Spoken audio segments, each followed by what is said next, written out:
Habeen wanaagsan.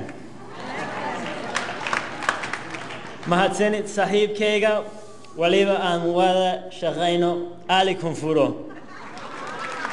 Iguna casuumay inaan meeshan maanta ka hadlo. Ma idin sheegaa sababta aan u bartay Soomaali? Maalin ayaan soo galay maqaayad oo aan weydiistay ano.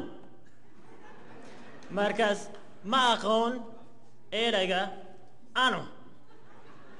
Waxaan weydiiyey waxa lagu dhaho milk luqada Soomaali. Markaas ayuu yidhi ano. Waan qoslay sababtoo ano Spanishka double waaye.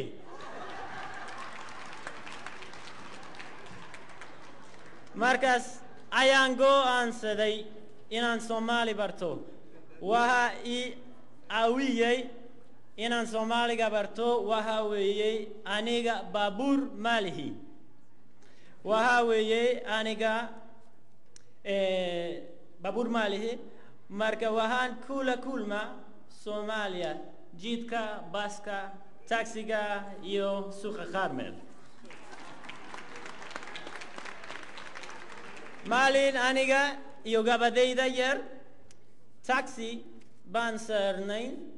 Markaas ayay tiri aniga gabadhayda ayay tiri aniga af Soomaali waa aqaan. Run waaye. Iyo markaas ayuu darawalkii oo Soomaali ahaa yidhi what? Markaas ayay tiri kow labo saddex afar shan. Iyo darawalkii wuu qoslay badan. Aniga markasta oo aan af Soomaali ku hadlo dadka way qoslaan. Mararka qaar wahanada suuqa Carmel. Markaas ayaan intaan gato shaah iyo sambusa ayaan la fariista odayaasha fadhi ku diriirka fadhiga. Waa wax wanaagsan dhaqanka Soomaali ma jecla inay guriga iska joogaan. Caafimaadka ayaa ku jira in banaanka loo soo baxo oo la sheekaysto. Asalkayga waxa weeye Swedish.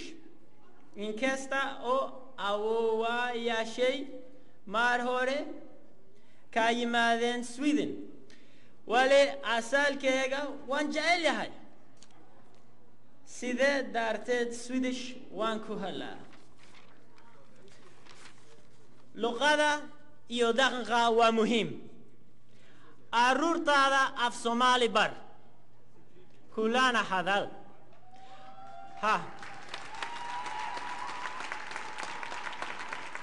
carruurtaada u sheeg sheekooyin sida din iyo dawaaco igaal shidaad iyo degder.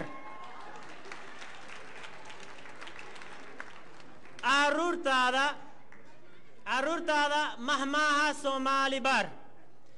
mataqaana mahmaha waan jecelahay. aqoon la'aan waa iftiin la'aan. Iyo imika waan dhamaanayaa waan heesayaa waxa yar. heestan waa manta waa maalin weyne maanta. manta waa maalin weyne maanta. manta maraheen baanaane maanta. iyo waan sheegayaa maanta waa maalin weyn. run waaye maanta waa maalin weyn oo jaaliyada Soomaaliyeed isku yimaadeen oo ay awoodooda isku keenin mahadsanid